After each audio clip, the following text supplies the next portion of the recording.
हालांकि दंगल इसी पहलवान साहब के ही ज़िंदगी पर बनी थी, दंगल फिल्म आमिर खान द्वारा। सर आप ये भी बताएं कि विनेश फोगाट, संगीता फोगाट, इन लोगों को आप बचपन से जानते होंगे यहाँ से? बहुत, जब छोटे बच्चे थे स्टार्ट किया था इन्होंने।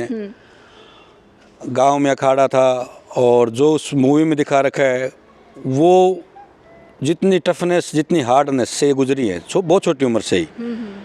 और वो दौर था जब कोई सोच भी नहीं सकता था कि लड़की और कुश्ती, और इवन फैमिली मेम्बर्स भी, दादाजी भी, बबीता गीता के, विनेश के, वो पुराने कंजर्वेटिव टाइप के ख्यालात के कि लड़की है बस थोड़ा सा घर का काम सिखाओ, बड़ी हो गई विवाह शादी कर दो।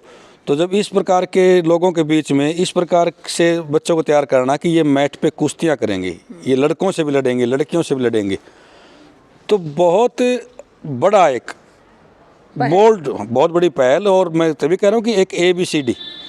और जब जो आदमी करता है ना, कोई अच्छा करता है, तो पूरी कायनात उसके अच्छे को आगे बढ़ाने के लिए सहयोग करती है। वो मूवी बनी, वो मूवी बनी क्योंकि इससे बड़ा डिसीजन, वो मूवी भी इसीलिए बनाई गई कि इतना बड़ा डिसीजन एक ग्रामीण अंचल का आदमी उन समय में, जिस समय में लोग सोचते भी ना हो, पढ़ता बहुत, चलाने पर लोग हंसते थे। हाँ, साइकिल चलाने पर हंसते हो, पढ़ता अभी हो जी। और लड़कियों को दहलीज क्रॉस करने की, दहलीज क्रॉस करने की परमिशन ना हो, उस समय उनको दहलीज भी क्रॉस करवाई और मैट पे उतारा, कुश्तियाँ करवाई। ये योगदान तो महावीर जी का रहा। हाँ, इसमें कोई दो राय नहीं है। अगर आज या कभी तक भी जब भी महिला रेसलिंग की बात होगी तो महावीर जी की बुक से ही ये ABCD, गीता, बबीता, विनेश, और ये स्टार्टिंग अल्फ़ाबेट्स यही होंगे।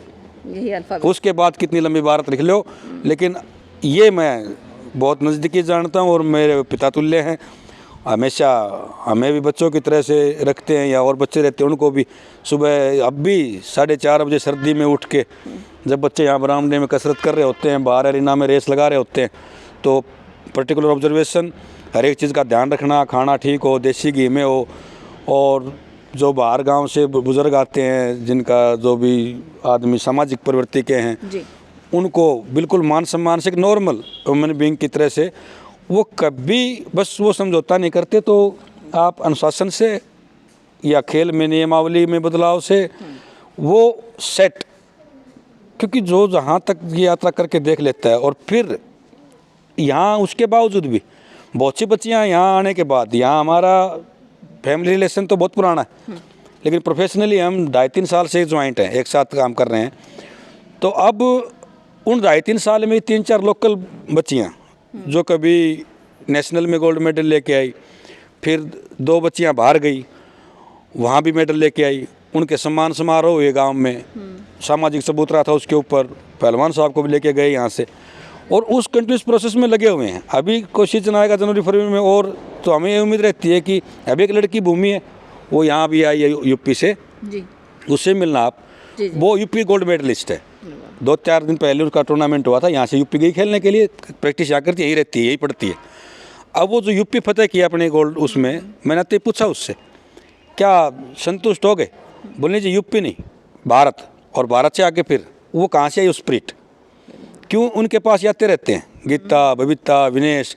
अब वो ये देखे कि जस्ट यहाँ गांव और यही पहलवान साहब, बात ये भी तो है ना, गीता बबीता से इंस्पिरेशन ले लिया, लेकिन जिसने तैयार कराया उनको, वही तैयार यहाँ करा रहा है, तो फिर कॉन्फिडेंस डेवलप होता है कि आप भी वहाँ पहुँच जाएंगे, और पहुँचा भी देते हैं, पहुँच रहे हैं। हाँ। तभी तो गोल्ड मेडलिस्ट भी हुए। हाँ, बिल्कुल गोल्ड मेडलिस्ट। लेकिन अफसोस की बात यह है कि गोल्ड मेडलिस्ट बेटियां विदेश में झंडा और तिरंगा फहराती हैं और अपने ही देश में रोती हैं। शर्मनाक है ये शर्मनाक है। और मैं फिर एक बार कहूँगा कि अब भी कुछ हद तक अपनी इमेज, कुछ हद तक अपने देश के मान सम्मान और बेटियों के प्रति विश्वास को इस घटनाक्रम के बाद सुधारा जा सकता है। मैं यही भगवान से प्रार्थना करूंगा कि कम से कम इस घटनाक्रम के बाद कोई ऐसा एग्जाम्पल सेट ना हो, ऐसा कोई न्याय या ऐसा कोई फैसला ना आए कि जिससे आताताई तो अहंकार से मुस्कुराते रहें और जो व्यथित, कुंठित या जो वास्तव में मान सम्मान लेके आए थे वो अपमानित होते रहें। तो यही है आपके चैनल के माध्यम से, और लोगों को भी जो सही मायने में मातृशक्ति को नमन करते हैं वो यही दुआ करेंगे भी ऐसा कुछ व्यवस्था कर दी जाए कि हमारी बेटियां खेलें, पढ़ें, बाहर घूमें, तो उन पर सुरक्षित रहें। बिल्कुल, बहुत बहुत शुक्रिया सर, आपने अपना कीमती वक्त दिया। लेकिन मैं इस वक्त फोगाट एकेडमी में मौजूद हूँ, महावीर फोगाट एकेडमी में। फोगाट है, विनेश फोगाट है, ये तमाम फ़ोटोज़ यहाँ पर हैं और मैं यहाँ पर चरखी दादरी में मौजूद हूँ ताकि महावीर जो एकेडमी, स्पोर्ट्स एकेडमी है, उस एकेडमी में इस वक्त आई हुई हूँ। और ये तमाम फ़ोटोज़ हैं जो बच्चियों के लिए, गर्ल्स के लिए आने वाले वक्त में एक सपना सा होता है कि ये लड़कियाँ जिस तरीके से संगीता हो या बबीता फोगाट हो या फिर ये सब जो है विनेश फोगाट हो, जिस तरीके से दबंग के तौर पर, मेहनत के तौर पर, और महावीर जो पहलवान हैं उनका जो देन है वो तमाम चीज़ों को वो ऊंचाइयों तक ले गई और गोल्ड मेडलिस्ट होकर ओलंपिक में 3 बार विनेश फोगाट, जो कि आज रो रही थी, वही विनेश फोगाट 3 गोल्ड मेडल लेकर के ओलंपिक में आई थी। और यहाँ पर मैं उनके साथ फ़ोटो भी दिखाऊंगी।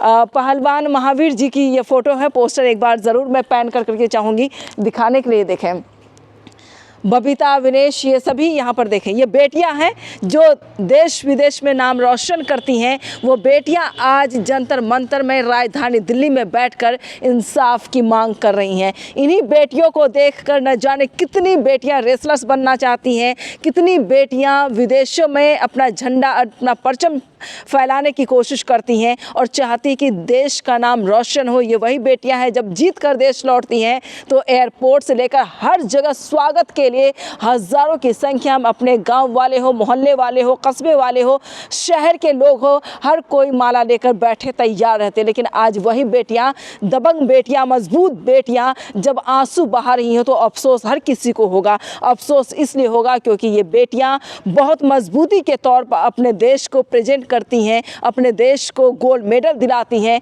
और यही बेटियां बेबस हैं। लेकिन उम्मीद की जाती है कि जो बृजभूषण द्वारा जो भी काम किया गया है या हैरेस किया गया है इन लोगों को, उन बच्चों को जिनके या कह सकते हैं मानसिक तौर पर प्रताड़ित करने का काम किया गया, उन बेटियों को इंसाफ मिलेगा। और इस वजह से मैं आज चरखी दादरी में मौजूद हूँ ताकि ज़मीनी रिपोर्ट मैं आप तक पहुँचा सकूँ और जो भी यहाँ रेसलर्स की तैयारी करें, जो बच्चे यहाँ पर मौजूद हैं, उन तमाम बच्चों से मैं मिलूँगी अखाड़े में और बात करूँगी और जानने की कोशिश करूँगी कि आने वाले वक्त में जो चीज़ें आप अपने आँखों के सामने विनेश फोगाट जो चीज़ें लेकर आपके सामने आई हैं, उससे पहले आप लोगों को हक पर बोलने की आज़ादी तो है, लेकिन आप लोगों को अलर्ट रहना होगा कि कोई ऐसा इंसान जो आपके साथ इस तरह से बर्ताव न करे। आप भी बोल्ड होकर अपनी बात को रख सकते हैं। लेकिन खेल मंत्री द्वारा जो टूर्नामेंट को कैंसिल कर दिया गया है 4 सप्ताह के लिए, यानी बृजभूषण को अलग कर दिया गया है कि आप अलग हो जाए WFI से,